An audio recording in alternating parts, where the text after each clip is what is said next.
básicamente, ¿no es cierto?, no lo que es la simbología en las escrituras de lo que es la mano, el brazo de Dios, sino más bien el dedo de Dios. Muchas veces aparece en la escritura simbología que representa el carácter, los atributos, las cualidades, el accionar de Dios, ¿no es cierto?, para emitir sus bendiciones o transmitir juicios de lo alto aquí en la tierra. A veces encontramos, ¿no es cierto?, en muchas ocasiones tenemos que saber discernir qué es lo que dice la Escritura. De hecho que cuando aparecen, de hecho que podemos ver interpretaciones de toda índole, pero cuando aparecen símbolos, elementos tangibles que representan atributos, cualidades de la divinidad, ¿no es cierto?, del Señor, muchas veces puede que nos lleve a distintas interpretaciones, a nosotros mismos también, y cuando leemos también interpretaciones de otros, ¿no? De hecho que las parábolas muchas veces nos llevan a eso. Usted puede decir, bueno, pero entonces no hay una sola interpretación, y muchas veces no, porque no quiere decir que una interpretación se puede invalidar con la otra o contradecir, pero justamente las parábolas en el judaísmo, muchos de ustedes están habituados, otros no, a leer, por ejemplo, parábolas. Bueno, hay parábolas ahí no solamente en el judaísmo, parábolas hay hasta seculares, ¿no es cierto? Pero y fábulas, parábolas, todo este tipo de figuras literarias, ¿no es cierto?, de las cuales hay muchísimas figuras literarias, no solamente en la literatura universal, sino lo que nos importa es que en la escritura sí hay muchas figuras literarias, ¿no es cierto? Y entonces, como a veces las parábolas pueden llevarnos a distintas formas de ver o enfoque, justamente porque las parábolas están para eso. Y aún las parábolas en la Biblia están justamente para eso. Las parábolas se decían, primero, para que algunos las entendieran y otros no. Justamente ese era muchas veces el objetivo.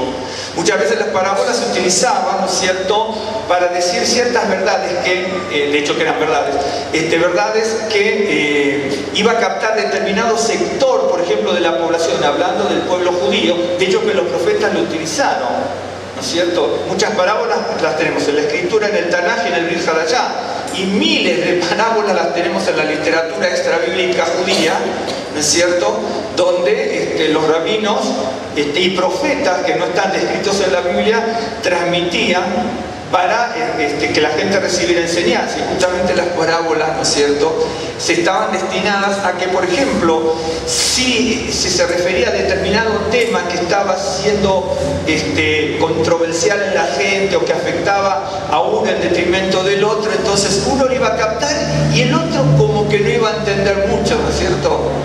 Una de las parábolas, simbología que aparece en la Biblia, siempre les digo, ¿no? Yo sé que muchos han estado en iglesias cristianas y a veces surge esa tentación, ¿no es cierto?, de ver ciertas cosas con respecto a lo que uno ha aprendido, lo cual no está mal y uno tiene que rever ciertas cosas.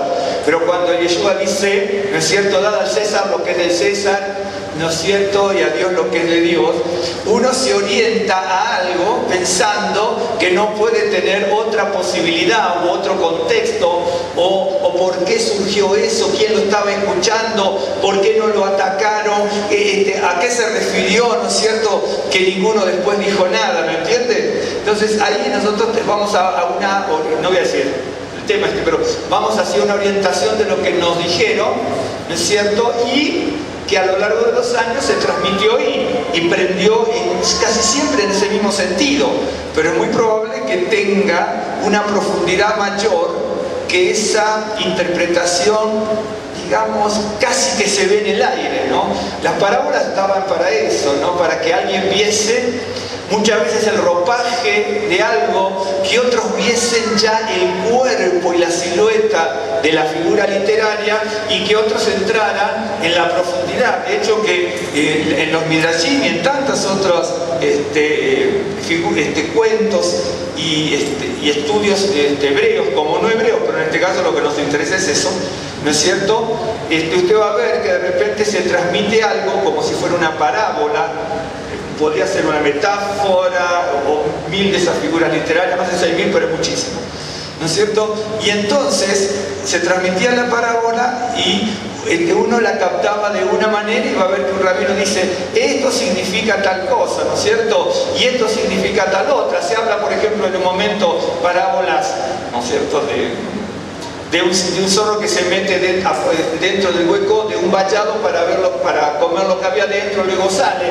Y eso da distintas interpretaciones, ¿no es cierto? Porque se metió adentro, porque quería comerlo de adentro, yo soy ese zorro que quiero comerlo de adentro del mundo, después cuando salgo flaco igual, ¿me entiende? Y eso uno lo ve en las parábolas y en las estructuras, ¿no?, literarias, bíblicas y extrabíblicas. De hecho, que usted va a ver, si usted tiene comentarios bíblicos, pongamos las parábolas de Yeshua, que muchas de las parábolas de Yeshua, muchas por lo menos, tal vez todas, pero muchas yo tengo conocimiento de eso, están, digamos, enraizadas, están metidas, sacadas, ¿no es cierto?, de todo el contexto judío. Yeshua, más allá de que si uno lo ve con la visión, que es correcta, ¿no es cierto?, del Mesías prometido al pueblo de Israel y Redentor de la humanidad, las parábolas eran dadas por Yeshua como una persona judía, como un hombre judío, como un rabino que hablaba con gente judía, eventualmente con gente no judía, tenía en el auditorio eventualmente, ¿no es cierto?, y transmitía conceptos judíos, que había judíos que entendían y otros judíos que no, era otro tema, ¿no es cierto? Entonces, sí, en el Talmud, en los Midrashim aparecen, y en otras literaturas aparecen, digamos, muy parecidas ciertas parábolas que da el Señor, seguramente todas, yo no las encontré todas, pero también yo tengo mis limitaciones para buscar información a veces, pero ya con lo que tengo me contento, ¿no es cierto? Y entonces, en la Escritura aparece, reitero muchas veces, así con parábolas, metáforas, hipérboles, etcétera, etcétera, etcétera. Yo tengo un libro ahí que aparecen son como 35, 40 y pico de figuras literarias, no todo lo que decimos parábola y metáfora nada más, ¿no? Pero lo que estudian a veces incluso en literatura aquí en la universidad y todo, saben que hay una serie de figuras literarias. Y bueno, los símbolos están metidos dentro de todas esas figuras porque justamente son para resaltar, ¿no es cierto?, y para que la gente vea. De hecho, que muchas veces están dadas para que viendo no vean, ¿no? Porque justamente están dadas para que se interpreten hacia el futuro. Están dadas, por ejemplo, una parábola maravillosa que está buenísima en el libro de Jueces, está buenísima, cuando dice, había un problema político muy grande en Israel, de hecho que lo hay hoy también, lo hubo siempre, hay problema político aquí, en la China, en Francia, en Estados Unidos y en mi país, no es cierto, bueno, ahora en mi país es siempre, pero de todas maneras, sí, okay, pero de todas maneras, hay una parábola maravillosa que es en un momento un problema. Usted va a decir, ¿cómo no se dan cuenta? Justamente hay alguien que no se quiere dar cuenta a veces. Usted la lee y se da cuenta, dice, ¿cómo puede ser esta parábola? En un momento aparecen los árboles, ¿no?, pidiendo, ¿no es cierto?, a alguien pidiendo a los árboles que reinen, ¿no es cierto? Y un árbol dice que no, el otro dice que no, el otro dice que no, viene el arbusto ahí con muchas espinas y dice, yo quiero reinar, ¿no es cierto? Un ejemplo. Y entonces, si la gente humilde, pobre de Israel, el afligido, el menesteroso, el oprimido, se daba cuenta de la parábola, ¿cómo puede ser que los ricos, no importa, ser rico no es malo, es cómo se utiliza la riqueza, ¿no? Y que muchas veces sirven para oprimir, para mandar, para decidir el bienestar de los demás o el malestar de los demás, ¿no? Y en la Biblia está, y justamente en ese malestar que había en el pueblo de Israel, aparece la parábola esa, ¿no es cierto? Y con esas ilustraciones de árboles, con frutos y frutos, con frutos o más frutos, o menos frutos, árboles productivos, y ninguno productivo quería gobernar. Quiere decir que el que gobierna es un improductivo, ¿no? ¿Me entiende? Y uno lo ve en la Biblia, y entonces dice, bueno, perfecto, usted va a decir, tal vez porque yo también lo pensé, ¿no? Lo que pasa es que lo vemos con una mente a veces muy limitada, pero si lo vemos un poco más lejos, lo podemos entender. Dice, bueno, pero ¿cómo puede ser que un gobernante de Israel, cuando el profeta está predicando y pone figuras de la mano, del brazo, de la plomada divina para medir, de cuando le dice una parábola que hay árboles que dan fruto y no quieren reinar, y el que quiere reinar es el que no da fruto? Usted me dice, bueno, pero hasta cualquier tonto se da cuenta. Bueno, esos tontos que gobernaban no se dan cuenta. Lo mismo que pasa hoy, ¿no es cierto? Hay veces que no por tener ojos vemos, ¿no es cierto?, ni por tener oídos entendemos lo que se está diciendo. Porque ahí uno tiene que captar, entender, ¿no? Usted va a decir, bueno, no puede ser, sí. Es así, ¿no?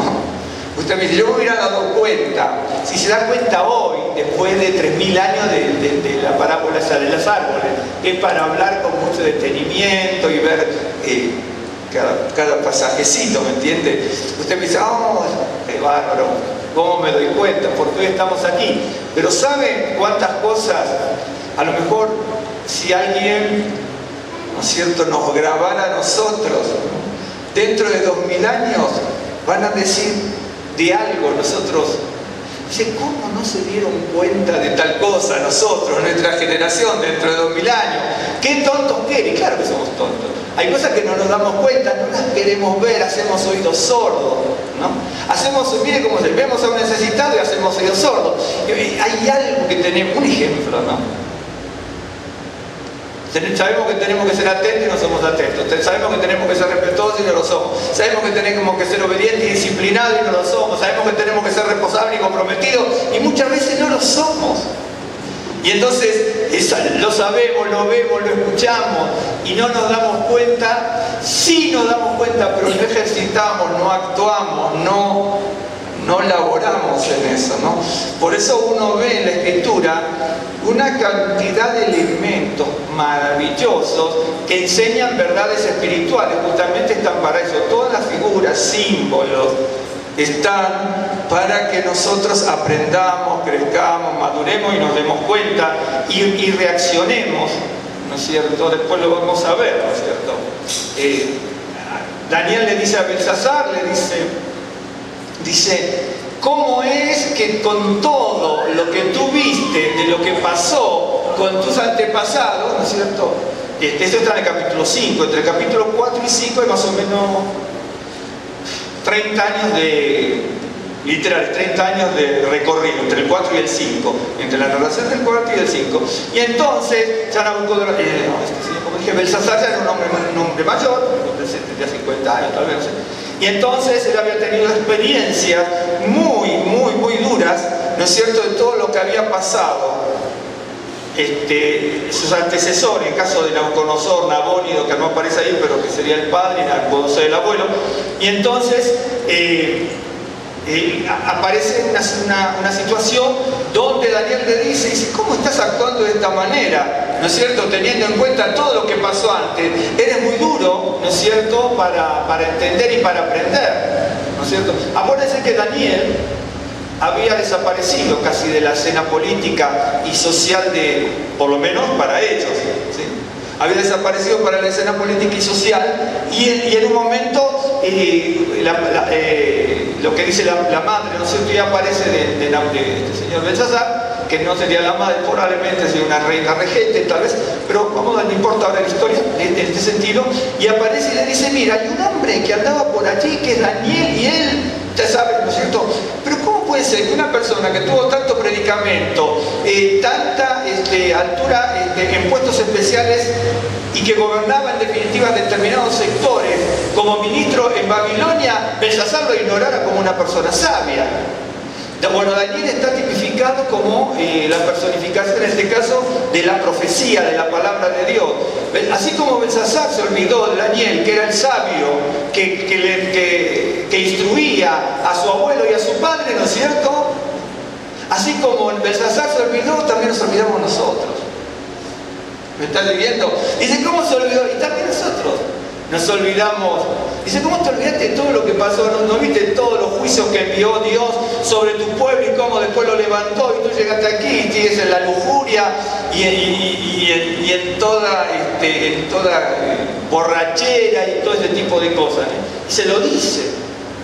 Dice, tú eres muy duro para aprender. De hecho que también aparece en Jeremías, creo que está en el capítulo 3, versos, no sé si 16 o 6, pero por ahí aparece cuando le dice, bueno, el Judá, ¿no es cierto? Bueno, que Israel había sido terriblemente pecador, adúltero, esto, aquello, lo demás allá, y dice Dios, y entonces pasó tal cosa y tal otra, y dice, ¿cómo Judá no se dio cuenta y siguió el ejemplo? Sí, siguió el ejemplo de la lujuria, pero no se dio cuenta que hubo un juicio muy grande. Un ejemplo. Somos muy duros para aprender. Usted va a ver siempre en la Escritura, siempre, permanentemente, cómo los profetas sopesaban. Está pasando esto, pero no te acuerdas de lo otro. Y dices, ay, no me di cuenta. Un ejemplo. Y no nos damos cuenta, y no nos damos cuenta, y no nos damos cuenta. Por eso le dice, hay una persona, ¿no es cierto?, que sabe interpretar las cosas de la divinidad. Dice, pero está relegada. ¿Sabes por qué también eso? Para que uno vea, eso pasaba en el libro de Daniel capítulo 5, no es el único caso de Daniel, pero eso para que veamos, ¿no es cierto?, que ser un creyente, llevar el mensaje, la palabra de Dios, sea colectivo, individual, privado, público, lo que fuese, no significa la fama ni el estrellato, ni el reconocimiento, ni los galardones públicos de la gente. Normalmente la persona es olvidada. Cuando somos muy nombrados, renombrados, y esto, aquello, lo otro, y estamos, ¿no es cierto?, en las marquesinas y en los focos de iluminación teatral, y es mala consejera, probablemente algo esté pasando. Siempre los profetas eran así, todos los profetas del pueblo de Israel. Hoy tenemos otro tipo de... Ahí está lo que le decía al principio, de interpretación de las cosas, ¿no?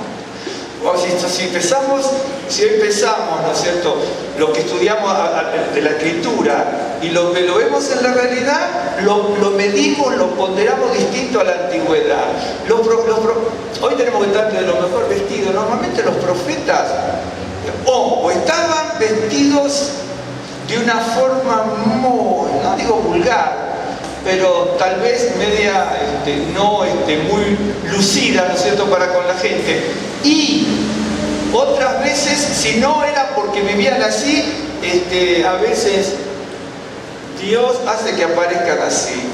Nosotros iríamos, ¿no es cierto?, con las mejores galas, y a Isaías le dice, ahora tú vas a estar desnudo, le dice. Puede ser, hay una simbología espiritual también, ¿no? ¿Me está siguiendo? Pero hoy nosotros,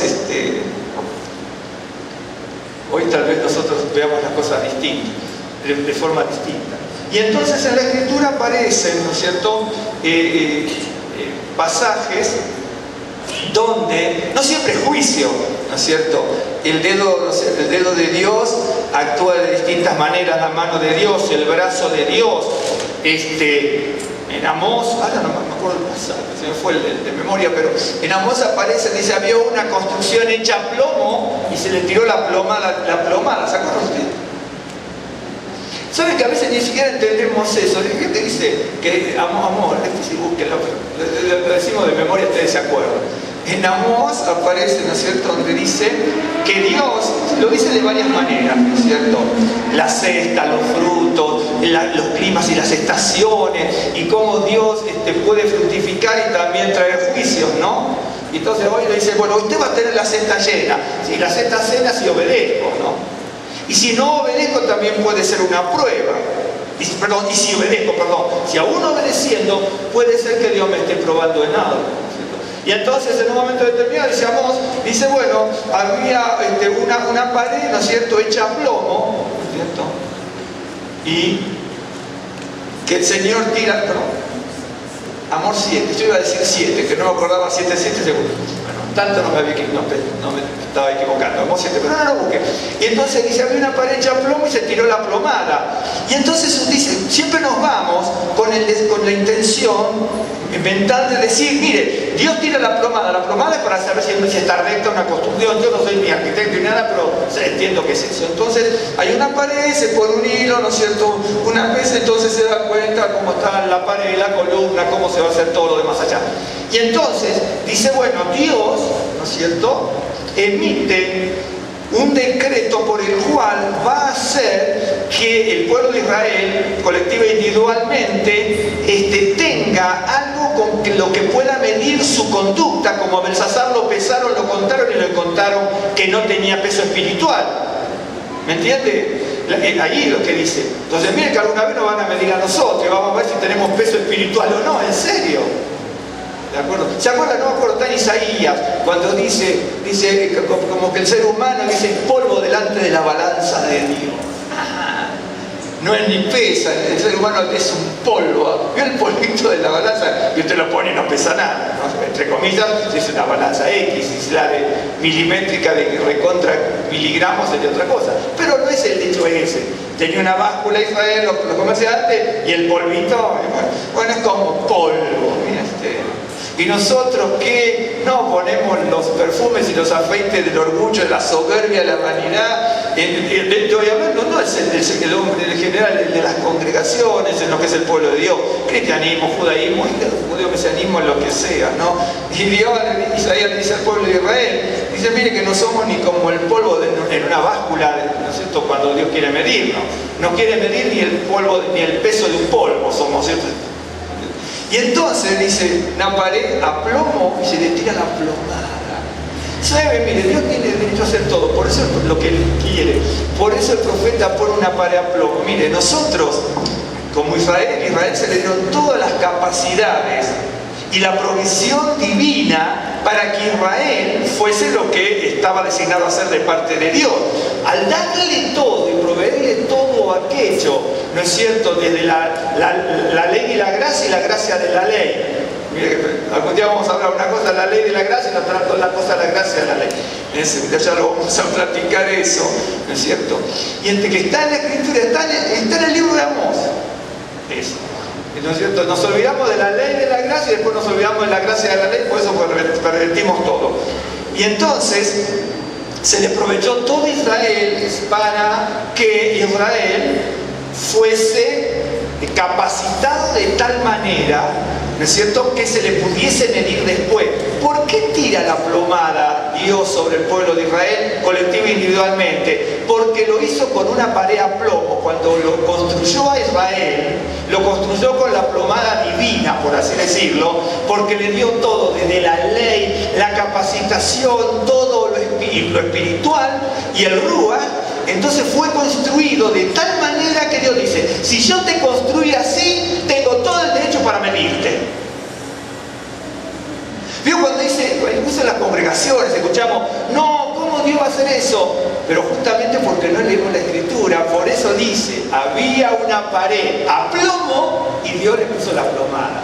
Le puso la plomada porque la construyó a plomo. Si no construye algo, ¿no es cierto?, con la plomada, le va a poner la plomada para ver si cumplió con todo aquello que le proveyó Dios para servir a Dios. ¿Me está siguiendo? Es la simbología y esa no la captamos, no la interpretamos. Entonces de repente estamos en una congregación, no importa esta, judía mesiánica, cristiana, judía, sinagoga judía, etc.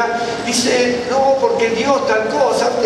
No saben ni ellos, y mucho menos tal vez sepamos nosotros, ¿no es cierto?, de las cosas grandiosas de Dios. Tal vez somos, ¿no es cierto?, una gota en el océano, pero por algo se empieza, ¿sí? Y entonces, ahí en el capítulo 7, como dijeron, 7:7 creo que está eso de la plomada y lo demás lo dejamos.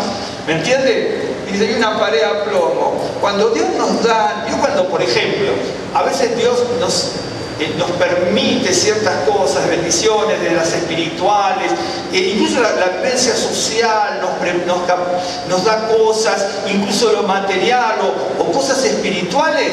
Miren que Dios está proveyendo. Y llega un momento que tira la pomada. Bueno, ¿qué hiciste con esta capacitación que di? ¿Qué hiciste con aquello? ¿Qué hiciste con el dinero que tuviste? Un ejemplo.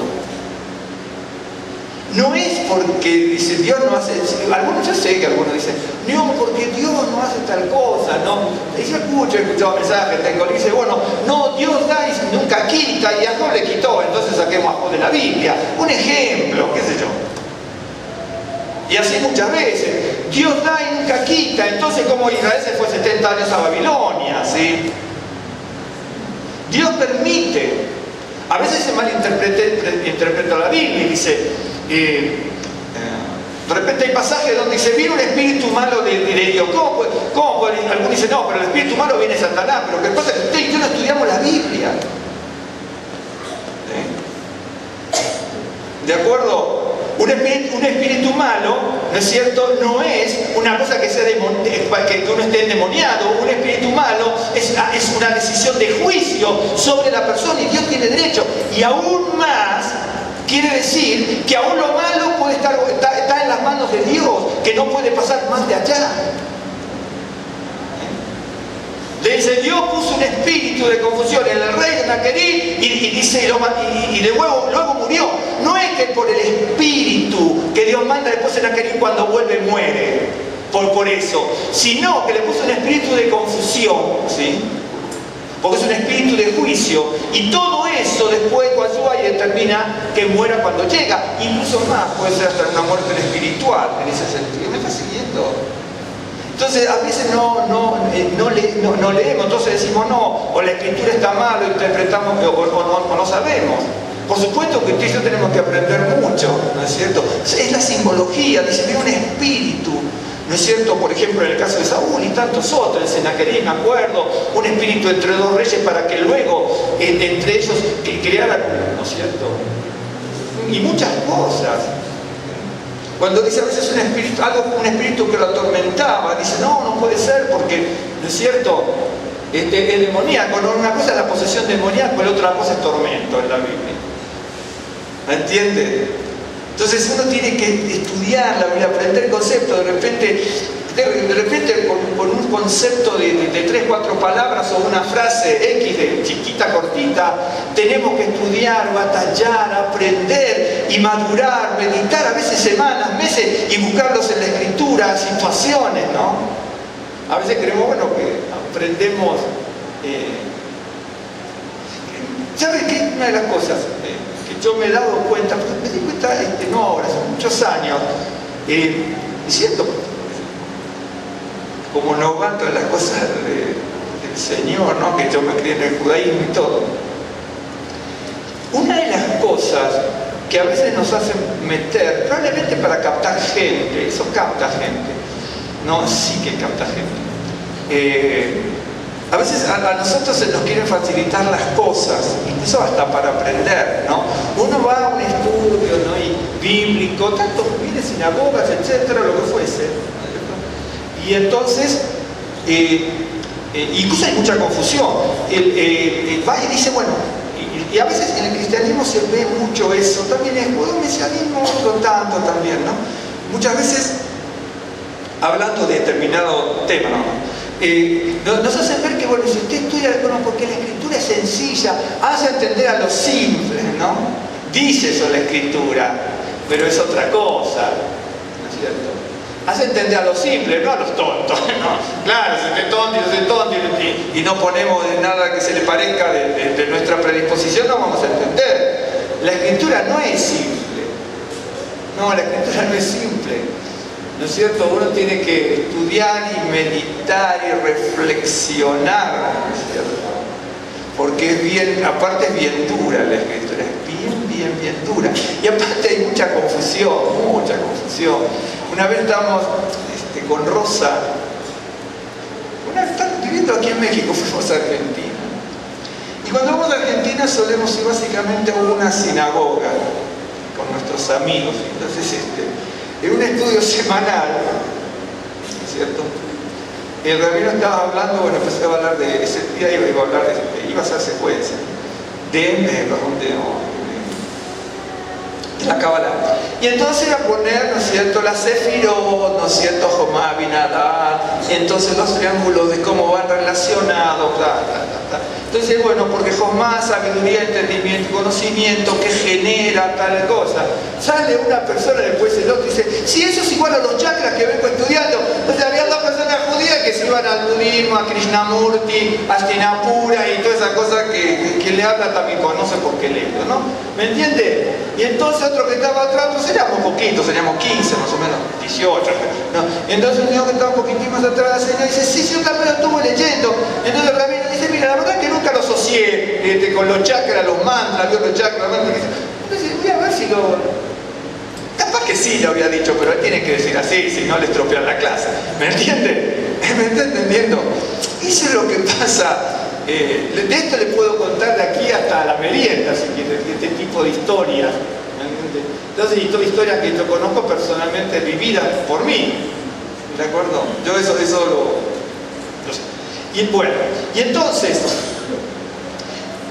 toda esa simbología, ¿no es cierto?, como yo les comentaba la semana pasada, del dedo de Dios.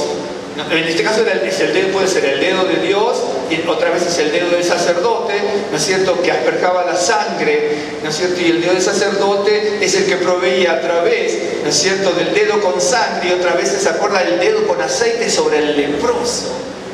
¿De acuerdo? Y entonces uno va estudiando la Biblia y va aprendiendo y se da cuenta de que el sacerdote ejercía su servicio a Dios con una simbología, ¿no es cierto? Entonces nosotros, sí, eso también lo tenemos. El dedo de Dios es aquello, en el caso del sacerdote, el dedo de Dios sobre la capacitación que da para que actúe el dedo del sacerdote. Eso también lo tenemos cada uno de nosotros. Todo depende de cómo ejerzamos nuestra actividad como creyentes. Miren, si usted y yo no somos responsables ni comprometidos, no podemos hablar del dedo de Dios en nuestra vida, ni que tampoco estamos ejerciendo. Si no somos disciplinados y menos obedientes, tampoco. Es como yo les decía, ahora se los voy a mostrar por aquí. ¿De acuerdo? Y entonces, el dedo de Dios es una figura, es una simbología, ¿no es cierto?, que en primer lugar trae la verificación, más que verificación, la sanidad sobre el leproso, ¿no es cierto?, y la verificación de la sanidad del leproso. Y lo otro era, ¿se acuerda usted? El dedo de Dios que los hechiceros y los magos egipcios dijeron que estaba actuando cuando Aarón golpea la tierra, el polvo de la tierra, y aparecen piojos por todos lados, ¿de acuerdo? Es el dedo de Dios, es un dedo de Dios que emite juicio. Muchas veces el dedo de Dios es para traer bendición a la persona. De hecho, que de alguna manera lo que es juicio para Egipto resultó en liberación para Israel. ¿De acuerdo?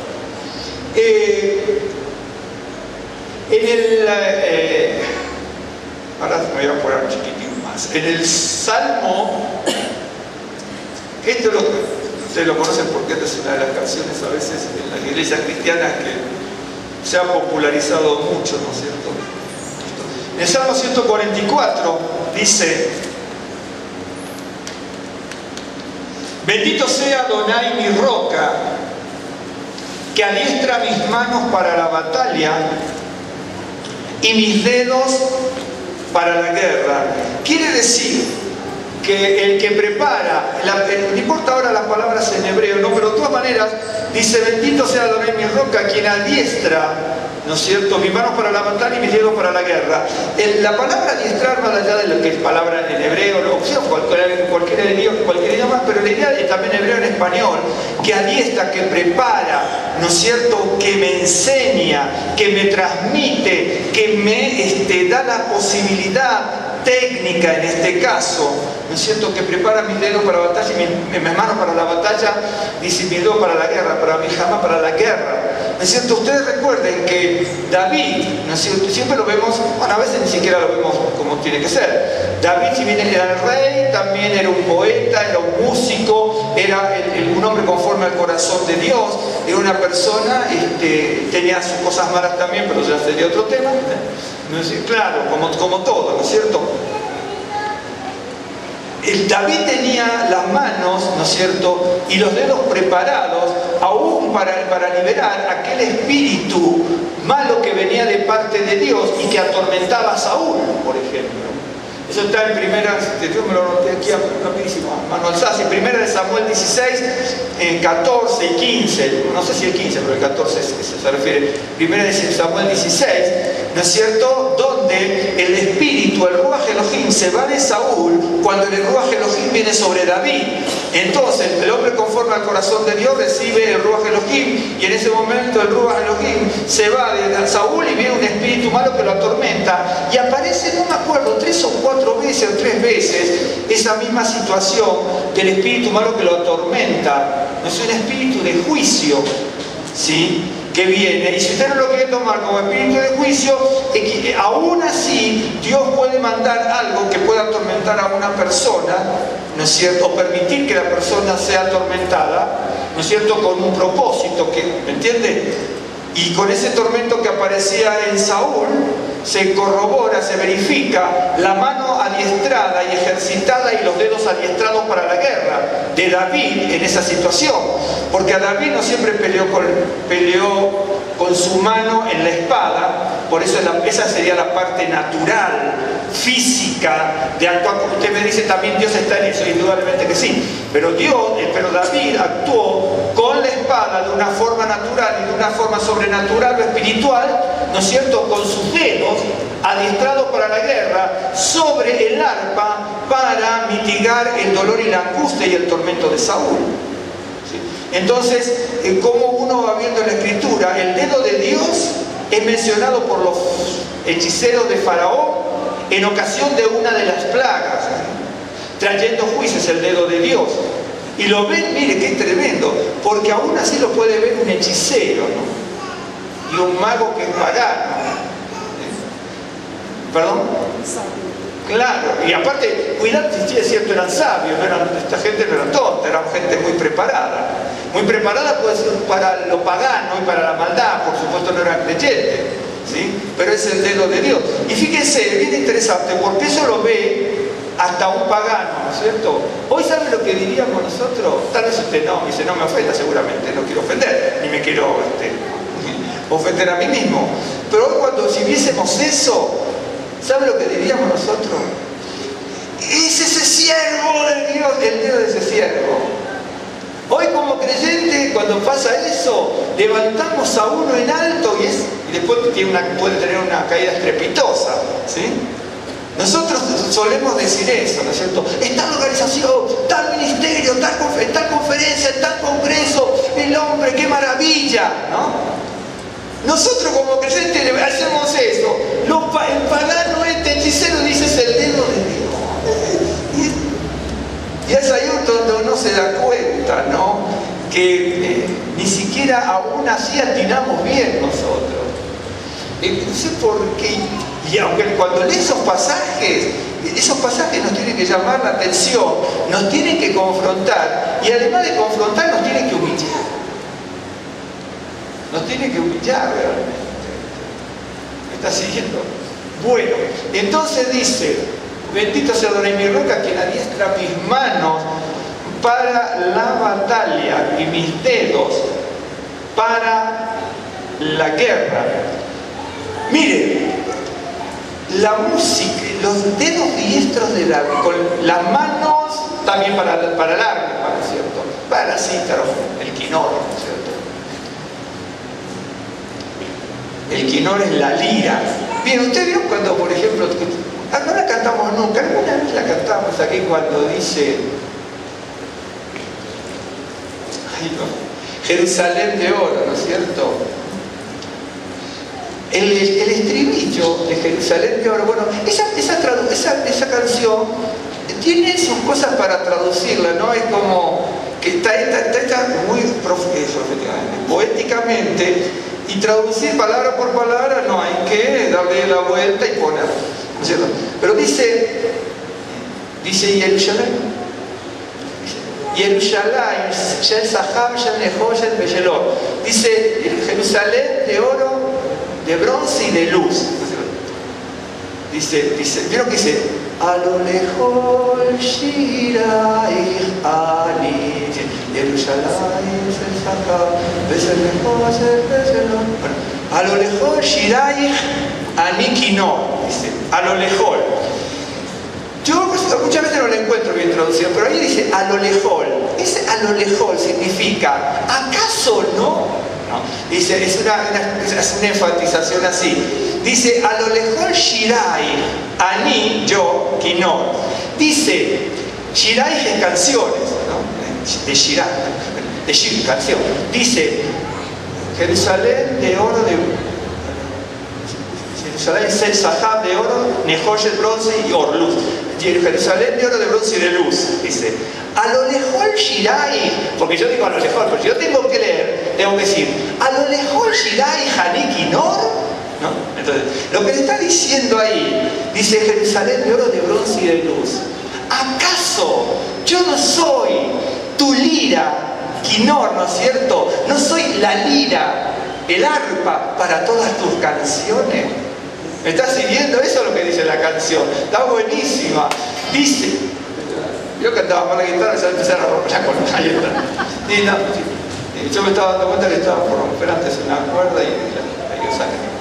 Bueno, y entonces dice, ¿acaso yo no soy tu lira, tu instrumento? Porque dice Anikinor, Kinor es lira. ¿No vio el lago Kineret? ¿Sabes por qué se llama Kineret? Porque tiene forma de lira, de Kinor, por eso se llama Kineret, el lago de Israel. ¿No es cierto? Pues es Kineret. Entonces dice, a lo mejor Shirai, ¿acaso? Lo que pasa que ahí dice, ¿acaso yo no? ¿Acaso no? Tus canciones yo lira, eso es lo que dice en hebreo, así literalmente, a lo mejor Shirai Ani Kinor, pero dice, ¿acaso yo no soy tu lira, la lira para todas tus canciones? Es decir, a Jerusalén se le canta de esa manera, pero tiene que estar adiestrado. Es una cosa espiritual. ¿Me estás siguiendo? Dice, pedir por la paz de Jerusalén, sean prosperados los que te aman. Una cosa espiritual. Si yo soy la lira, el arpa, con los dedos adiestrados para cantarle a Jerusalén, entonces voy a ser prosperado. Pero si yo quiero negociar con Dios para que me dé bendiciones porque oro por Jerusalén todos los días, me va a traer mal. ¿Me estás siguiendo? Esa es la diferencia. Por eso dice, ¿me estás siguiendo? ¿Sí? Por eso el Salmo dice, no me quiero detener esto porque tengo otro, dice, adiestra mis manos para la batalla y mis dedos para la guerra. ¿Sí? Y bueno, él también, que David actuaba, ¿no es cierto?, salvando sus ovejas, le dice a Saúl, cuando la tocaban osos y leones, creo que son osos y leones. Sí, y entonces, pero la primera actuación que tiene pública, por así decirlo, ¿no es cierto?, es cuando comienza a tocar el quinor, la lira, el arpa, para, ¿no es cierto?, sacar el tormento, los desvaríos, el espíritu, ¿no es cierto?, malo que estaba sobre Saúl, es la música de David, y la música la tocaba, la ejecutaba en el arpa, en el quinor, con sus dedos. Ahora ya puede asociar Jerusalén, ¿no es cierto?, Jerusalén de oro, la canción, dice. A lo mejor Shirai, ¿acaso yo no soy la lira, tu instrumento para todas tus canciones? Entonces el poeta, enamorado de Israel y de Jerusalén, dice que él es la personificación de un instrumento para alabar a Jerusalén, ¿no es cierto? Esa es la realidad. Y después, a veces en las congregaciones, se negocia con Dios para recibir bendición, pedir por la paz de Jerusalén. Yo lo escucho, de hecho que a veces hay que instruir. Pero a veces dice, bueno, vamos a orar por Jerusalén porque hay grandes provisión de bendiciones. Y entonces, bueno, si hay bendiciones, oro. Uno tiene que orar si hay bendiciones o no bendiciones. ¿Me entiendes? Es esa cosa que tenemos los seres humanos ¿no es cierto?, de negociar. No lo busque, yo me lo anoté aquí. ¿Se acuerda usted cuando el rabino Pablo y Silas estaban presos en la cárcel, ¿no? Están Hechos 16, 25, 26. Entonces cantaban himnos a Dios estando en la cárcel. Y ese cantar, esa alabanza produce que se rompan las puertas, las cadenas y que fueran liberados, ¿no? Por eso vieron que nosotros cuando empezamos aquí a la mañana a cantar, hoy fuimos 11, no, 10 fuimos. Como 9, ¿no? Y empezamos a cantar. Entonces la gente dice, bueno, a cantar, a alabar al Señor. ¿Sí? Pero no importa si es hoy, mañana o pasado, pero la alabanza, la letra, aun cuando podamos entender o no entender, aunque sepamos lo que estamos diciendo aún en español, ¿no es cierto? pero eso produce un fruto y va gestándose en la vida de la persona, se va gestando. Y algo dice, bueno, esa canción la cantamos 20.000 veces. También el himno de México lo cantó 1.000.000 de veces, hermano, y no se quejó tanto, ¿no? Claro, ¿no? ¿Se entiende? ¿Okay? Y entonces dice que cuando cantaba, estando en la cárcel, se abren las puertas y se rompen las cadenas. Entonces, mire que cuando una congregación canta, como el caso de nosotros, podemos cantar mejor, peor, cuando uno canta, si sea aquí o en la casa de uno o en una cárcel, cuando uno canta, no canta para que digamos, ay, qué bonita melodía, esa me gustó, esa no me gustó, ese ritmo no me gusta y ese otro tampoco. No, esa ya la cantamos tantas veces. Es que no venimos a cantarle a usted ni a mí. No se viene a cantar ni a agradar al otro en ese sentido. ¿Me está siguiendo? Y hay muchos casos de esto. ¿Se acuerda cuando el rey Ezequías, creo que fue, ¿no es cierto? Cuando empezaban a alabar al Señor, ¿no es cierto? Antes de la guerra, y en la alabanza Dios se manifiesta y viene la victoria. Entonces nosotros, por ejemplo, esto tenemos, por ejemplo, el otro tenía un espíritu de tormento, este señor Saúl, el rey, y Dios permite que David apacigüe, ¿no?, el tormento del rey a través de la alabanza. Definitivamente es una alabanza, es la música. Pablo y Silas están ahí en la cárcel y cantando y alabando al Señor, se abren las puertas y se rompen las cadenas. Entonces, no quiero tocar otros pasajes porque quiero pasar a otro, ¿no es cierto? Pero entonces nos tenemos que preguntar nosotros, bueno, ¿en qué cárcel estamos nosotros?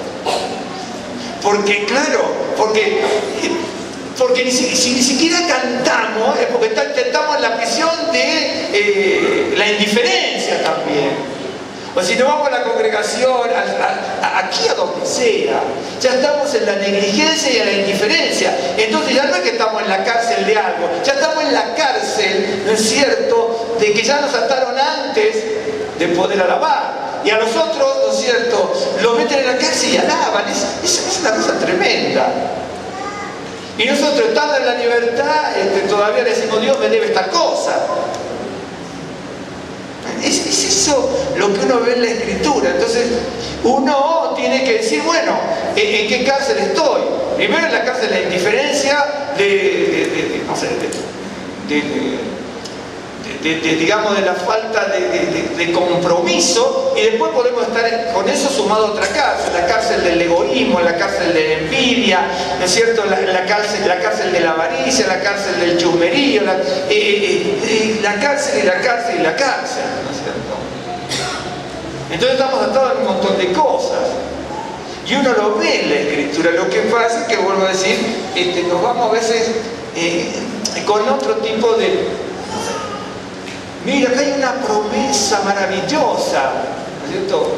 Lo que pasa es que leemos la promesa, ¿no es cierto? Y dice, mire, Dios dice que a todos los creyentes le va a llenar la seta. Y uno se cansa a veces de escuchar, y muchas veces son maravillosos, pero mensajes o leer libros y todo, ¿no es cierto? Y decir, personas, no sé si a veces quieren vender los libros, que la gente se pasa a las congregaciones y se le llene la congregación con el facilismo, ¿no? A veces no es que sea tanto facilismo, pero a veces el facilismo atrae a la gente. Mire, hay una cosa clara, bíblicamente clara. A los profetas los echaban de todos lados. A los profetas por lo general no los seguía nadie. A los discípulos del Señor tampoco. Y a Jesús y a Yeshua muchas veces tampoco. ¿Por qué? Porque ustedes son la luz, la sal y la luz. Mateo 5, creo que no importa, creo que Mateo 5. Y ustedes son la sal y la luz, pero si la sal se vuelve insípida, dice, viene otro, ¿no es cierto?, la desechan y la pisotean. Mire, a veces la sal la pisotean aún siendo útil, hermano. Porque Yeshua era la sal y era útil y lo pisoteaban, ¿sí? Y los profetas eran la sal y eran útil y los pisoteaban. Y mire usted que mucho más si se hace inútil por alguna cosa, ¿no? Lo pisotean. La sal no tiene muy buena reputación como siervo de Dios. Porque mira cuando dice que tu palabra sea con gracia sazonada con sal, muchas veces lo expliqué, eso muchas veces se enseña mal, es una figura hebrea esa, ¿no es cierto? Dice que vuestra palabra sea con gracia, sazonada con sal. Gracia, ¿no es cierto?, es aquello que trae la expectativa, la esperanza, ¿no es cierto?, aquello que es el apapacho del cayado que me va conduciendo y la providencia divina. Pero luego con eso, que es el apapacho, el cayado, ¿no es cierto?, y todo eso, viene la sal y que me manda, ¿no es cierto?, el compromiso. No es que dice que la palabra sea con gracia sazonada, apetitosa, rica, no. La interpretación de la figura literaria está mal ahí. Que vuestra palabra sea con gracia, sí, con gracia. Dios es misericordioso, nos va a bendecir, nos va a proveer. Sigamos adelante, no desfallezcamos. Pero tienes que tener la sal, el compromiso, la obediencia, la negación del yo. Ah, no, yo la sal no la quiero. Yo quiero la gracia. El Señor decía, cuando el Señor decía, ¿sabes cuando habla de el Señor habla del banquete? Dice, vengan que el banquete está preparado, todo fenómeno. Cuando el Señor dice, el banquete está preparado, está todo fenómeno, todo va, o alguno. Pero dice, bueno, ahora vende todo lo que tienes y sigue, ya ahí viene la sal, esa es la sal. Vende todo lo que tiene, esa es la sal. Esa es la sal. Usted lo va a ver en el judaísmo, en el sistema hebraico, toda esa figura de la sal, esto, aquello, lo otro, la luz y lo demás allá. Entonces, si nosotros somos parte del dedo de Dios y que tenemos que ejercerlo, entonces fijémonos de qué manera estamos ubicados nosotros, ¿no? Reitero, hasta los hechiceros paganos dicen, esto sí que es una cosa muy especial, es el dedo de Dios, ¿no? Y Dios va proveyendo a sus siervos. A David lo adiestra con las manos y con los dedos, y ahí vemos el ejercicio de esos dedos, ¿no? Un ejemplo espiritual, tocando el arpa y adorando, alabando, y se aquietaba, ¿no es cierto?, pongamos así, el espíritu de tormento de este. En el Salmo 144, ahí mismo, en el 7, dice, ya acá habla de la mano, ¿no? Dice, envía tu mano desde lo alto, redímeme y sácame de las muchas aguas, de las muchas aflicciones. Muchas aguas es todo lo que atormenta al ser humano, ¿no? De la mano de los hombres extraños, ¿no? Quiere decir, qué bárbaro. A mí me adiestra las manos y los dedos para la batalla y la guerra, ¿sí? Y entonces luego dice, bueno, a tú me adiestras mis manos y ahora envía tu mano y aléjame de todo hombre extraño. Digamos, un hombre extraño que se le acercó, la palabra es extraña, ¿sí? Pero un hombre extraño que se le acercó fue Goliat, y ahí lo destruyó con la espada, ¿no es cierto? Correcto. Y el espíritu, obviamente, porque de hecho que hay una cosa espiritual que una vez lo hablamos. Pero dice, ese hombre, esos de la mano de los hombres extraños, envía tu mano y sácame de la mano, ¿no?, de los hombres extraños. Esos hombres extraños son las bocas que hablan vanidades y cuya diestra es diestra de mentira. Quiere decir entonces que el Señor le diestra mis manos y los dedos para la batalla y para la guerra, y le dice, envía tu mano y sácame del hombre mentiroso y que tiene su mano y su diestra para la mentira. Lo que pasa es que a veces la mentira no la vemos. Hay gente, hay un espíritu de mentira, incluso cuando se predica la palabra. Hay formas, ¿no es cierto?, de ver la palabra de Dios y de decirle, no, Dios no hace aquello y no hace lo otro. ¿Me entienden? Dios siempre le va a proveer, le va a dar, sí, seguramente. Pero hay que ver cómo estamos cada uno de nosotros. Israel pensaba eso en su momento y Amós le dice, mira que tú eres es una psicología, se da cuenta el que quiere verlo. ¿Quién es la pared a plomo? Dice yo. ¿Por qué a plomo? Porque me construyó para ser probado. Yo cuando dice Dios no prueba, Dios no prueba. Santiago dice Dios prueba. Bueno, mucha gente lo dice, hay predicadores que lo dicen. Yo no sé, yo escucho, digo, bueno, está bien. ¿No? Dios prueba hoy, mañana, pasado y cuantas veces lo pueda hacer y lo quiera hacer. Por eso la figura para demostrar eso es, hay una pared a plomo y se le tiró la plomada. ¿Qué dice? Que nos construyó de tal manera para ser probado. Es decir, el pueblo de Dios fue creado para ser probado. Por eso dice, te llevé por el desierto. Dice, no es que tú, la rebeldía vino después de los 2 años, entre comillas, también había rebeldía en eso, antes y después.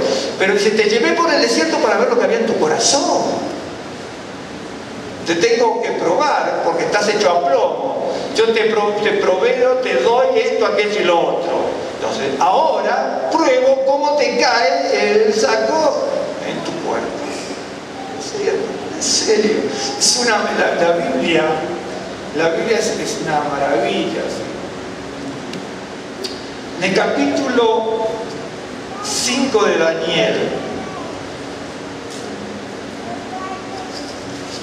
aquí fue cuando le decía que entre el 4 y el 5, de acuerdo a lo que estudié de la historia, de acuerdo a lo que estudié de la historia, redondean los 30 años, no iba a decir los 5. Bien.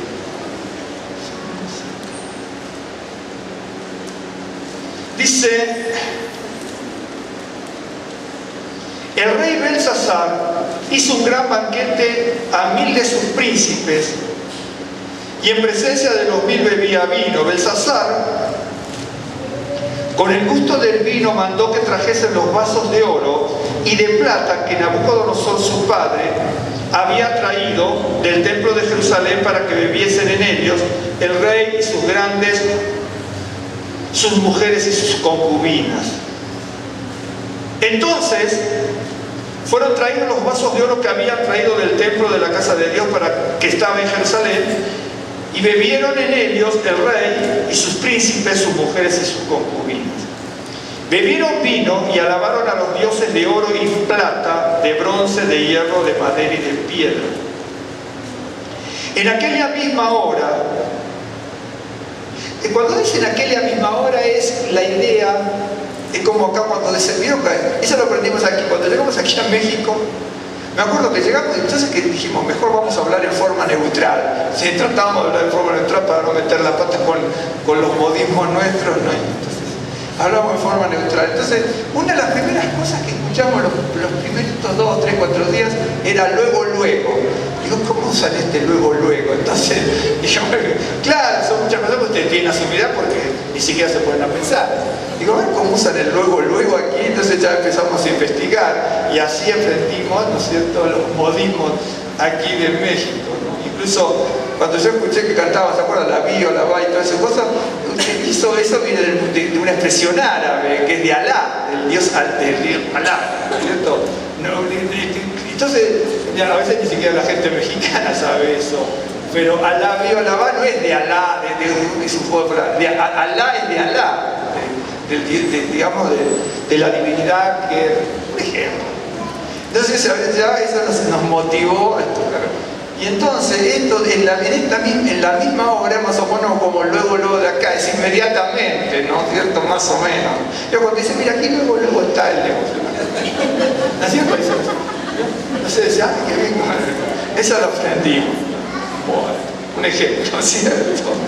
Y acá dice, en aquella misma hora, Dios cuando ve, digamos, que están profanando todo aquello que se había construido de forma sacra, ¿no es cierto?, para el templo de Jerusalén, y que esta gente en la lujuria, ¿no es cierto?, en la borrachera y todo, estaban alabando a sus dioses con las cosas del templo de Jerusalén, Dios no les dio un segundo. No les dio un segundo. Por eso es la expresión esta en hebreo, bueno, que está en español, pero es esa la idea en hebreo. En aquella misma hora aparecieron los dedos, ahí está otra vez el dedo, ¿no? Los dedos de una mano de hombre que escribía delante del candelero sobre el encalado de la pared del palacio real, y el rey veía la mano que escribía. Entonces el rey palideció y sus pensamientos lo turbaron, y se debilitaron sus lomos y sus rodillas daban una contra la otra.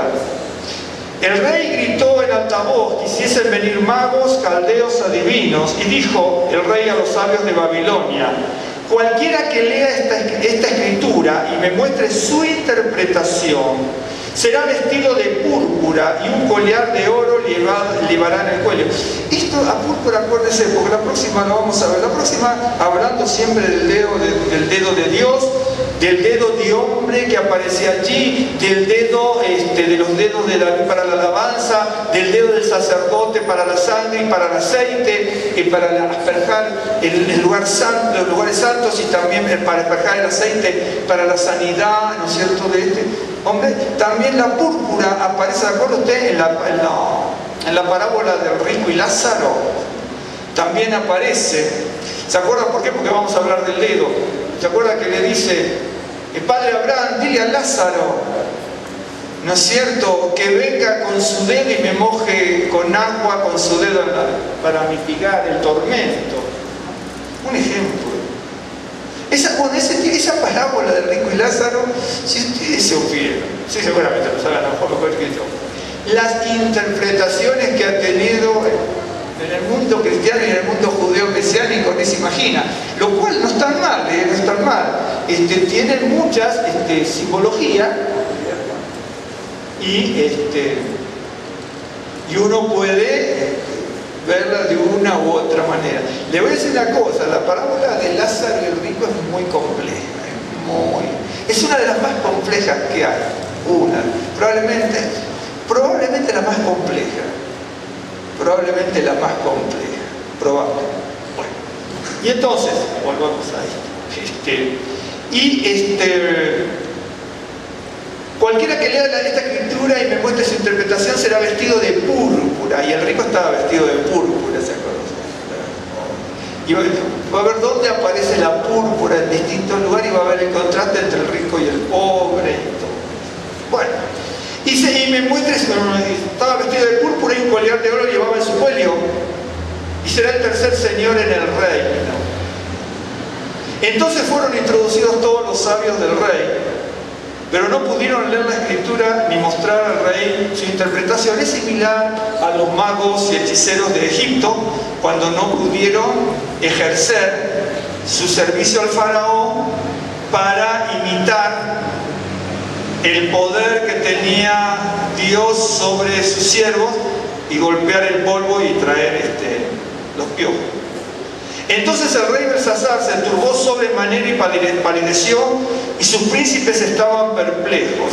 La reina, por las palabras del rey y de sus príncipes, entró a la sala del banquete y le dijo: Rey, vive para siempre, no se turben tus pensamientos, ni palidezca tu rostro. Y ahora esta mujer, ¿se acuerdan usted cuando estaban en el norte de Israel, en Siria, y dice que había una esclava hebrea, ¿no?, que le dijo a su ama, le dice, no se preocupen, dice, ¿no?, siempre hay alguien.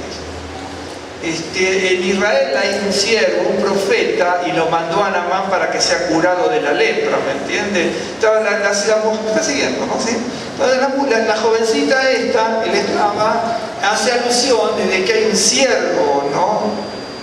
Y a veces nos llama la atención. En este caso era una jovencita esclava hebrea, en este caso la reina, no era la esposa de Belsasar, sino por ahí era una reina regente. Pero más allá de que dice la reina, lo otro hay que estudiar en la historia, ¿no es cierto? Aparece en varios lados esto, ¿no? ¿Se acuerdan cuando estaba Josafat con Acab y le dice, y le estaban profetizando, y Acab, y Josafat decía, Jordán decía, esto que predican estos del norte de Israel, que eran todos hebreos también, dice como que me suena algo falso, ¿sí? Y entonces le dice, en este caso el rey, entonces le dice, ¿no hay alguien más? Y entonces el rey acá tiene a regañadientes, tiene que decir, sí, hay otro siervo acá, ¿no? Estaba escondido en una cueva. Dice Micaías, pero él nunca me dice algo bueno. Micaías era el profeta de Dios, estaba escondido en la cueva, metido como un ermitaño, me imagino, con harapos, todo, ¿no? Y los profetas que estaban en el norte de Israel, todos vestidos bien, con ganas delante del rey Acab, profetizándole, ¿no es cierto? Y con un montón de elementos, y a lo mejor de oro en su vestimenta y todo. Y el siervo de Dios el verdadero siervo, tiene que preguntarle dónde está, y está metido en las montañas. Hoy parece al revés, ¿no? La cosa es bien raro. Y había otro que estaba escondido, ¿se acuerdan? Que a ese no lo llamaron, era el profeta Elías. A ese directamente no lo llamaron, porque entonces ya ahí ardía, ya peor la cosa. Un ejemplo, dice, no, a ese no lo quiero porque siempre no me dicen nada bueno.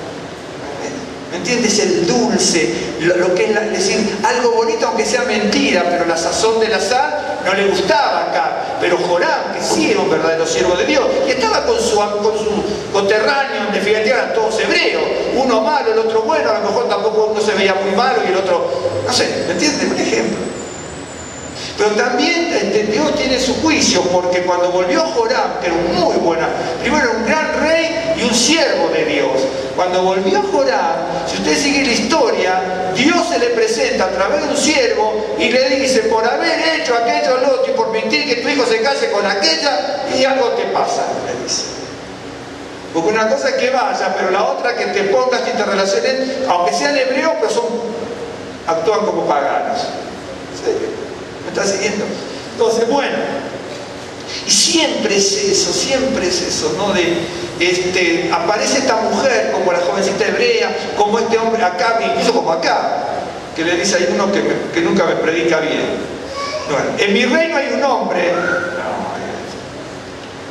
en tu reino hay un hombre en el cual mora el espíritu de los dioses santos, y en los días de tu padre salió en él, en Daniel, luz e inteligencia y sabiduría, como sabiduría de los dioses, al que el rey Nabucodonosor, tu padre, el rey, constituyó jefe sobre todos los magos, astrólogos, caldeos y adivinos, por cuanto fue hallado en él mayor espíritu, ciencia y entendimiento, para interpretar sueños, descifrar enigmas y resolver dudas. Esto es en Daniel, al cual el rey puso por nombre Belsasar.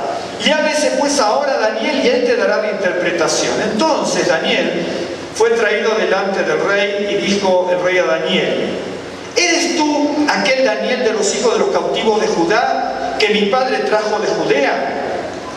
Yo he oído de ti que el espíritu de los dioses santos está en ti, y que en ti salió luz, entendimiento y mayor sabiduría, y ahora fueron traídos delante de mí sabios y astrólogos para que leyesen esta escritura, esa que apareció con los dedos, ¿no es cierto?, en la pared, y me dicen su interpretación, pero no han podido mostrarme la interpretación del asunto. Yo pues he oído de ti que puedes dar interpretaciones y resolver dificultades.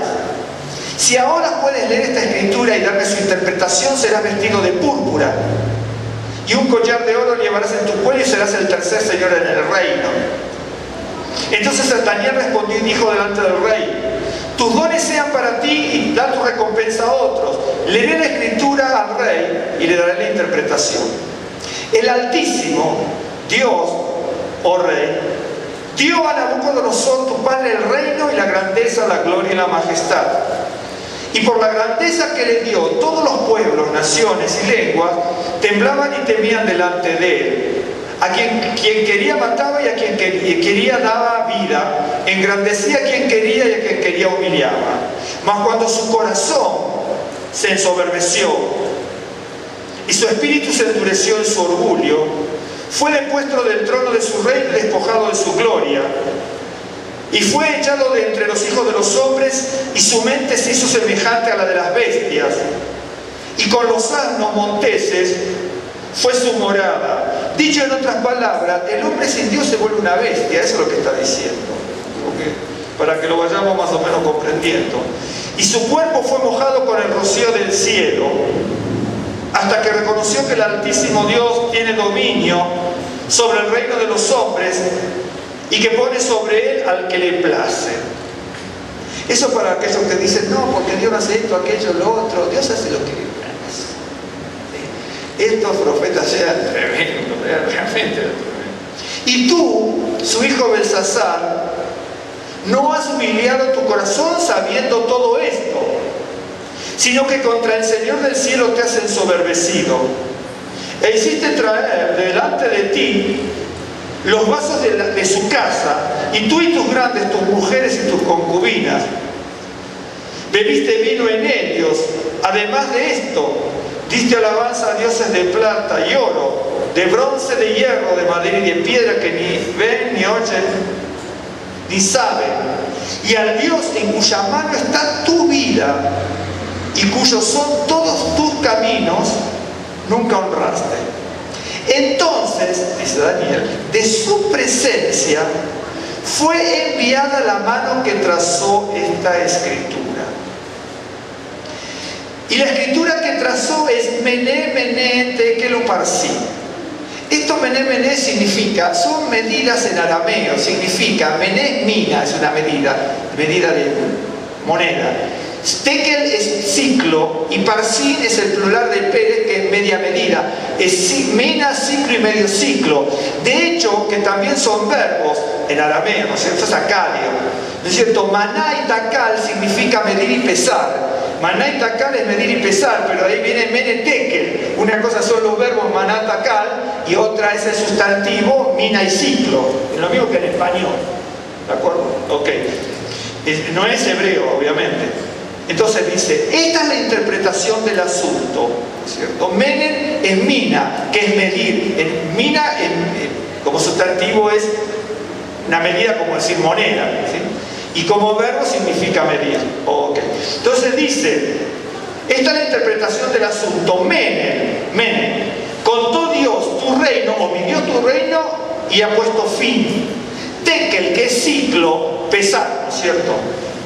Contó o pesó Dios tu reino, tu reino, pesado ha sido en balanza y fuiste aliado falto. Y Pérez, que es medio ciclo, que significa, Pérez es medio ciclo, y como es medio ciclo, en sustantivo, en verbo significa dividir, ¿ok? Y también Pérez, que viene como es sustantivo, también es verbo, hablando arameo, acadio, arameo. Y entonces, no es que no sepa hablar, no lo estudia eso, ¿no? Y también está el nombre propio. El nombre propio es Parás, ¿no es cierto? Que significa Persia, porque iban a venir los medos y los persas, ¿de acuerdo? Entonces, tiene Mene, Tekel, Uparsin. Entonces, ciclo, ¿no es cierto? Mina, ciclo y medio ciclo. Ha sido pesado, ha sido contado, ha sido medido, ha sido pesado y ha sido dividido. ¿Sí? Y vuelvo a decir, lo tenemos como sustantivo, como verbo y como nombre propio. Porque aunque le parezca mentira, Uparsin es el plural de Pérez, pero también Parás, que viene de la misma palabra, significa Persia, el país Persia. ¿Ok? Bien, ok. De hecho que muchos creo que lo sabían. Dice, Mene, contó Dios tu reino y le ha puesto fin. Okay. Tekel, pesado ha sido en balanza y fuiste hallado falto. Pérez, tu reino ha sido roto, dividido y dado a los medos y a los persas. De hecho que la palabra Pérez como nombre propio es Persia. Okay. Entonces mandó Belsasar vestir a Daniel de púrpura y poner en su cuerpo un cuello y un collar de oro y proclamar que él era el tercero del reino.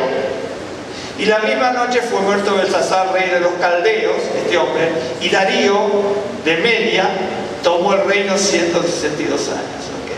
Algunos dirán, bueno, presta atención, ya terminemos. Dice, de hecho que Daniel había aceptado un obsequio de Nabucodonosor en su momento, pero no se olviden que Daniel tenía también un servicio y un trabajo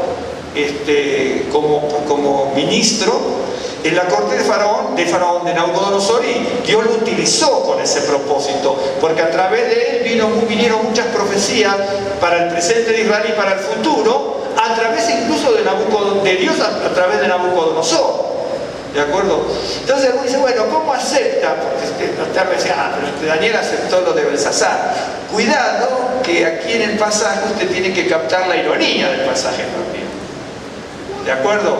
Primero, el rey estaba terriblemente borracho. Siempre, ¿no es cierto? Los borrachos cuando hacen decisiones las hacen mal. De hecho, que estar embriagados está mal, ¿no? Ya está, es una decisión mala. Y de hecho, que va a ser una decisión mala, porque estando borracho le va a dar el tercero en el reino. ¿Me entienden? Y entonces algunos dicen, pero mire, le dio el puesto en el reino. No le duró mucho a Daniel, porque se lo dio y aparecen los velos. Si me está siguiendo, si usted capta, hay es una ironía. Incluso más, yo me imagino, porque estaban borrachos de borrachos, ¿cierto? Porque dice rojo, cuando dice, aquí el pasaje que estaba... con el gusto del vino, no se puede traducir de otra manera, ¿sabes? Con el gusto del vino, es decir, con los ojos rojos, esa parte blanca, ¿no es cierto? Y una persona así no puede tomar decisiones. Seguramente si se toma 100 decisiones estando así, va a haber 101 malas, ¿me entiende? Se pueden tomar decisiones, a veces tomamos malas estando en nuestro sano juicio, estando borrachos, ¿cómo va a ser? ¿Me entiende? Entonces, uno tiene que ver todo cuando lee el pasaje y todo esto. De hecho, es que no podíamos estar varias reuniones solamente con este pasajecito, viendo por qué estaban así, etcétera, etcétera. Cuando el rey Belsasar, ya terminamos, estaba en toda, ¿no es cierto?, esa fiesta, que era una fiesta, no solamente que era fiesta pagana, la fiesta pagana entre comillas, porque podía ser una fiesta pagana sin estar alcoholizado. De hecho, que los paganos muchas veces se alcoholizaban, sobre todo muchos sacerdotes se alcoholizaban o se drogaban para quedar desinhibidos y poder, en su apreciación, tener una amplitud mayor para recibir la potestad y los bienes de los dioses, de las divinidades. Por eso, que viendo todo eso, aparece mucho en la Escritura eso, muchísimo, no sé si muchísimo, pero mucho. Isaías le dice, también dice, embriáguense pero con la palabra de Dios. ¿Por qué? Porque muchas veces la gente judía también quería hacer lo mismo, incluso o malos siervos de Dios, malos sacerdotes y todo, que se querían ser como los paganos y se podían embriagar para decir, bueno, pero si esta gente toma, se desinhibe y tienen una amplitud mayor para recibir, no sé, con la mente en blanco, no sé si en blanco, en negro, pero con la mente de otra manera para recibir el espíritu de las divinidades, y mucha gente judía lo hacía, pero seguro. Por eso Isaías también lo dice, embriáguense pero de la palabra de Dios. Qué bárbaro. Es decir, yo, como diciendo, ustedes, ser creyentes no necesitan tener algo, ¿no es cierto?, que me haga cambiar, ¿no es cierto?, en la mente, como si fuera a tomar algo, ¿no es cierto?, sino que es el Espíritu de Dios.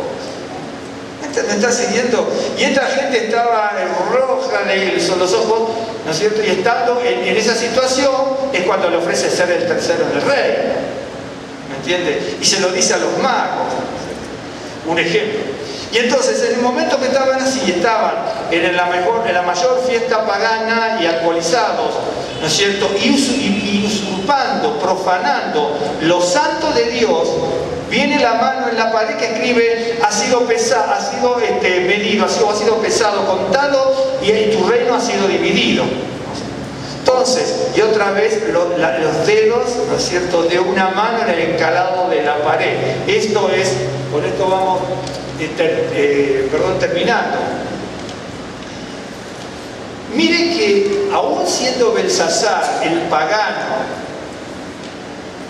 que estaba profanando lo santo de Dios, ¿cierto?, porque en definitiva no tenía compromiso en un sentido con lo santo de Dios, Dios, ¿no es cierto?, le envía la mano para revisar su medida y su peso espiritual. Aparece esto aquí en Daniel sobre Belsasar. Aparece la plomada que Dios tira sobre la pared, que la pared es Israel, para traer a juicio a Israel si no daba con la medida para lo que fue construido, ¿sí? Y usted se piensa que algún día, como acá dice Daniel 5:5, ¿no es cierto?, algún momento, algún día, alguna hora, todos los días, Dios no va a revisar su medida espiritual. Sí, lo va a hacer. Lo va a hacer. Y entonces, en un momento determinado tenemos que pensar, así como Pablo y Silas, que estaban en la cárcel y alaban al Señor estando en la opresión. Nosotros ni siquiera en libertad a veces alabamos al Señor, porque ni siquiera vamos a la congregación. Nosotros ni en libertad alabamos al Señor, Y esta gente lo alaba en la cárcel.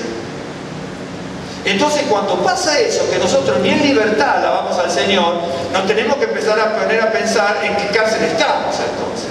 Hay una cárcel que no me permite, ¿no es cierto?, alabar al Señor, sea la que fuera.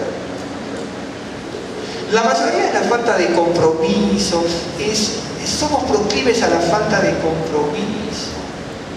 Somos proclives a la falta de compromiso. Hoy sí, mañana no.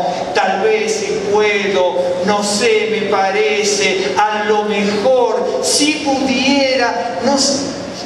Y somos así. Somos así. Yo me he dado cuenta también, porque yo también cometía, y a veces lo cometo, pero sí, yo me di cuenta porque yo también experimenté ciertas cosas de esas, ¿no? ¿Sabe cuántas veces mi vida, aún siendo creyente, decía, ay, no pude, no tengo tiempo, ¿sabe que? No, sí, tuve tiempo, pude, pero no lo hice. Lo que pasa es que es muy difícil, ¿no es cierto?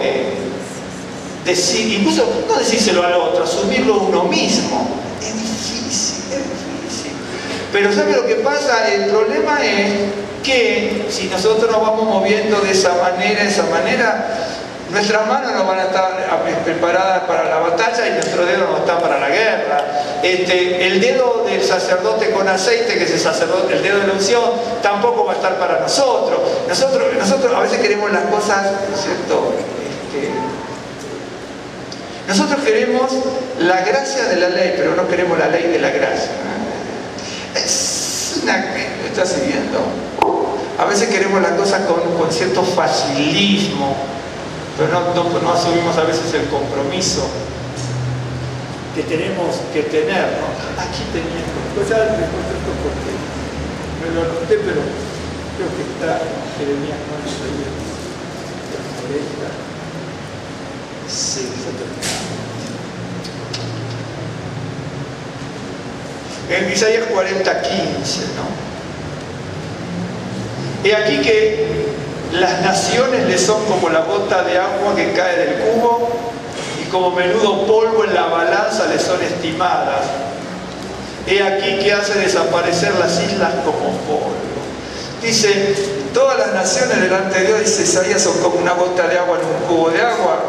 Dice, y como menudo polvo en la balanza le son estimadas para Dios.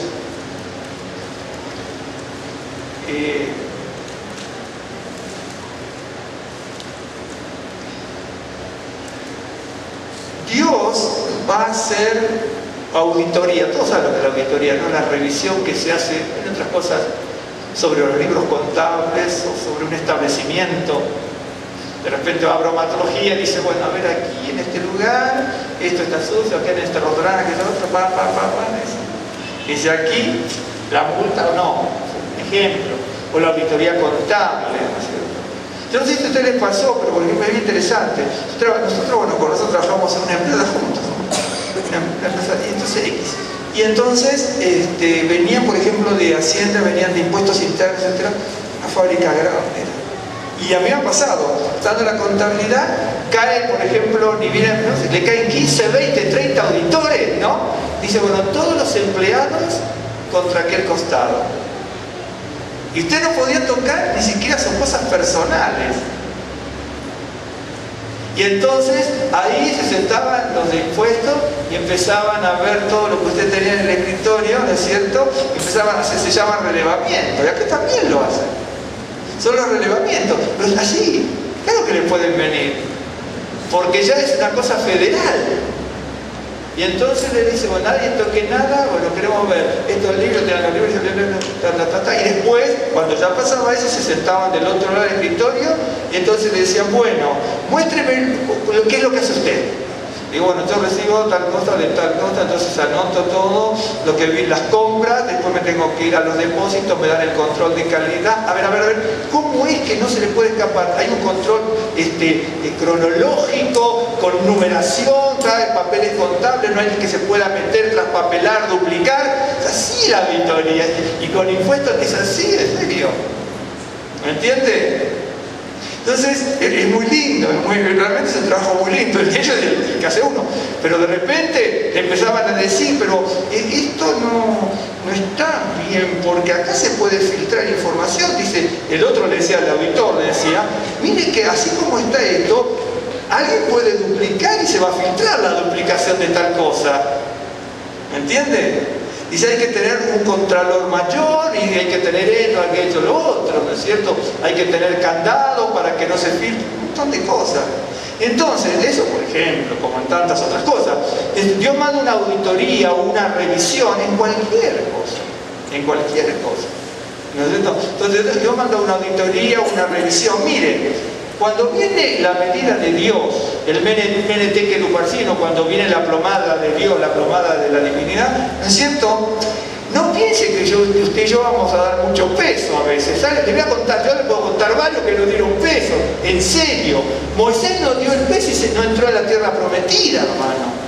Pedro tampoco dio el peso, le dice, yo voy a dar mi vida por ti. Y cuando tuvo que enfrentar la adversidad, maldijo el conocerlo. ¿Me entiende? Así que entonces ustedes no canten mucha victoria, ni yo tampoco, en serio, hermano. Yo le puedo contar docenas de pasajes de los siervos, ¿no es cierto? ¿Se acuerda cuando Ezequiel le dice, un rey maravilloso? Y le dice, Isaías le dice, mira que tú le mostraste el tesoro de Dios a los babilónicos. Se te acabó la historia. Dios te va a perdonar al que, pero tus hijos van a ser eunucos en el extranjero. O te comportas o no te comportas. Es decir, cuando viene la plomada de Dios, o cuando viene la otra cosa, el dedo de Dios, la auditoría de Dios, no piense que va a dar mucho peso. Es decir, no, porque yo le puedo así nombrar, ya terminamos, pero le puedo nombrar todos los personajes bíblicos. ¿No es cierto? Ananías y Zafira aparecen en el Nuevo, y empieza una historia interesante, ¿no es cierto? Como creyentes, nosotros vamos a honrar como honran todos con nuestros bienes. Vendieron la propiedad, se ocultaron la cosa, la vendieron en 100, dijeron que la vendieron en 25 y se quedaron con lo demás, engañaron a Dios y cayeron ahí. Cuando se les tiene que mostrar, ahí ellos, en cuanto a lo monetario, ¿no? Lo pesaron en la moneda y ¡fum! Se cayeron. ¿Me entiende? Por eso le digo, seguramente usted dice, yo también tengo mi peso, seguramente, ¿no? Pero, y todos tenemos nuestro peso espiritual, entre comillas, pero no pensemos, ¿no es cierto?, que todo lo que está escrito en la Biblia, ¿no es cierto?, es para el otro. Porque cuando nos ponemos a pensar, Moisés desobedeció de tal manera y no dio el peso, no dio el ancho. Pedro tampoco lo dio. Tuvo que ser humillado. Sin embargo, le dice, Señor, yo voy a dar mi vida. No lo dijo, mas lo creyó. Claro que fue un honesto, claro que lo creía. Pero sabe, nosotros también somos honestos, pero de muchos honestos, no creyentes va a estar lleno del infierno también, o el más allá, ¿no? Por eso, una cosa es tener en cuenta cuando viene la mano de Dios, el brazo de Dios, el dedo de Dios. Y lo maravilloso es que nosotros somos la extensión del dedo de Dios. Pero como somos la extensión del dedo de Dios, tenemos que dar el peso. Y como somos la extensión de ese brazo, el dedo de Dios, tenemos que dar la medida. Cuando no se da la medida, como Belsasar, murió. Le dice tú, y otro que no dio la medida fue Saúl. Y los hijos que tenía. Otro que no dio la medida fue el sacerdote Elí y sus 2 hijos sacerdotes. Otros que no dieron la medida fueron los 2 hijos de Aarón. Otros que no dieron la medida fueron los hijos de Moisés. Los hijos de Moisés, la agarré ahí, ¿dónde están los hijos de Moisés? Está en Gerson. Y otros no dieron la medida. Los hijos de David, algunos no dieron la medida. Los hijos de Salomón no dieron la medida. Salomón no dio la medida. Sí, no dan la medida. No lo dan la medida. Cierto, y podemos seguir. Ni hablar de los reyes, de la docena de reyes malos que hubieron, ni la de los jueces, ¿no? Gedeón fue maravilloso, pero después no dio la medida. Y el hijo tampoco, peor. No dieron la medida. Y usted entonces dice, bueno, pero hoy todos los creyentes del mundo y los predicadores y no dan toda la medida. A lo mejor no. Por eso Cuando usted vea la simbología en la Escritura, presta un poquitín de atención más a veces de lo que la prestamos, porque a lo mejor en un pasajecito donde dice la mano de Dios, el dedo de Dios, el brazo de Dios, donde dice la plomada de Dios, donde la balanza de Dios y todo, está todo lo de la balanza, es maravilloso, así como los dedos, la balanza, todo es maravilloso. Preste atención, ¿no? Preste atención, preste atención. Lo bueno es que Dios tiene grande misericordia. En el caso de Pedro, por tomar el único caso. A Pedro no es que lo rechazó. Incluso después de la resurrección, dice, ¿se acuerdan después de la resurrección? Le dice que avisen que él había resucitado, dice, a todos y a Pedro. Porque debía estar destruido, humillado, ¿no es cierto? Yo, que el poder fuerte, física y espiritualmente, todos te van a dejar menos yo. Señor, quiero estar siempre a tu derecha y yo nunca te voy a negar. No vayas a Jerusalén para que no te acontezca, cuidar la vida por ti. Entonces dice, no puedo cumplir nada, no puedo cumplir nada. Y entonces le dice, bueno, Pedro, ¿me amas? ¿Se acuerdan? Pedro, me agapas. Señor, tú sabes, que te filio. Dice, Pedro, me agapas, amor incondicional. Señor, te filio. Pedro, me filias. Y tú sabes todo. Es decir, primero, Pedro, amor incondicional. Y sabía que no podía decir, porque no lo pudo cumplir. ¿Me está siguiendo? Y sin embargo dice, bueno, una vez vuelto confirma a tus hermanos, es decir, una reparación, una redención, una remisión, ¿no es cierto?, de su culpa, y otra vez lo recogió, ¿sí? Pero no tendría que haber pasado por lo que pasó, pero lo pasó. Entonces fijémonos nosotros, ¿no? ¿Cómo vamos a estar en la balanza? ¿Cómo vamos a estar en la plomada cuando el Señor la manda? Aunque no hablamos de la plomada hoy con todos los detalles. ¿O cómo vamos a estar, cierto?, cuando aparezca la mano de Dios, el dedo de Dios, en tal o cual situación, indicándome cómo debo rearmar y reorganizar mi vida. Vamos a hacer una oración. Baruch Hashem, bendito sea tu nombre, Señor. Te damos gracias por la vida, la misericordia y por este nuevo día que tú nos permites levantarnos en la mañana, buscar tu presencia, robar tu bendición para encomendarnos en tus manos y robar que tu shalom de lo alto y el reposo que viene de ti sea en nuestras vidas, en nuestra casa, en nuestra congregación y en cada hermano y familias, aun cuando no puedan venir habitualmente por distintos problemas aquí junto con nosotros. Te damos gracias, Señor, porque tu palabra es fiel y verdadera. Tu palabra, Señor, es la que nos confronta y nos exhorta, la que nos alienta y nos da esperanza, Señor. Tu palabra es aquella que se cumple, y Señor, y podemos verificarlo a lo largo de la historia, pero también en nuestro espíritu. Te damos gracias, Señor, porque tu palabra nos alienta para seguir adelante, pero también, Señor, tu palabra nos da, Señor, la enseñanza para saber que debemos reencauzar nuestras vidas, que debemos reorganizar, Señor, nuestras vidas y encaminarnos en tus caminos cumpliendo tu palabra, como ser una pared hecha a plomo. Nosotros estamos hechos a plomo para ser probados con la plomada, Señor. Y esperamos, Señor, que cuando tú nos miras y nos miras a través de tu palabra, Señor, seamos los obedientes, comprometidos, responsables y disciplinados que tú quieres que nosotros seamos. Bendito y alabado sea tu nombre, Señor, que en esta y en toda hora podamos gozarnos de tu presencia, que en todo tiempo, Señor, podamos aprender tu palabra con sabiduría, con entendimiento y conocimiento que viene de lo alto, y que esa palabra sea de provecho también para nuestras vidas, Señor, y para todos aquellos a quienes podamos alcanzar, Señor, con tu palabra, con tu enseñanza, Señor, con la predicación que se pueda dar, Señor, en cualquier lugar, en el nombre de Yeshua HaMashiach lo rogamos.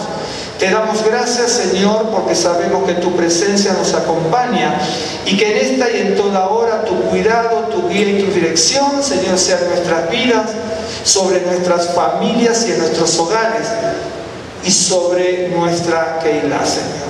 Rogamos que nos abras puertas de bendición, de prosperidad, que ensanches, Señor, nuestra visión. Seas tú el que esté, Señor, quitando trabas y obstáculos con tu mano poderosa y brazo extendido. Y seas tú, Señor, capacitando nuestras manos y nuestros dedos, Señor, para la batalla y la guerra. Bendito y alabado sea tu nombre. Y así sabemos que no tenemos, Señor, lucha, guerra contra carne y sangre, sino contra fuerzas espirituales, Señor, que quieren traernos desaliento, que quieren traernos aflicciones y angustias, que quieren traernos desgano, a veces falsas doctrinas. Bendito y alabado sea tu nombre, Señor. Pero tú eres grande, misericordioso y hacedor de maravillas, para, Señor, abrirnos el entendimiento y darnos luz y sabiduría de lo alto. Bendícenos en este día de Shabbat y así cada día de la semana. Te damos gracias, Señor, en el nombre de Yeshua HaMashiach. Amén. Señor les bendiga y les guarda.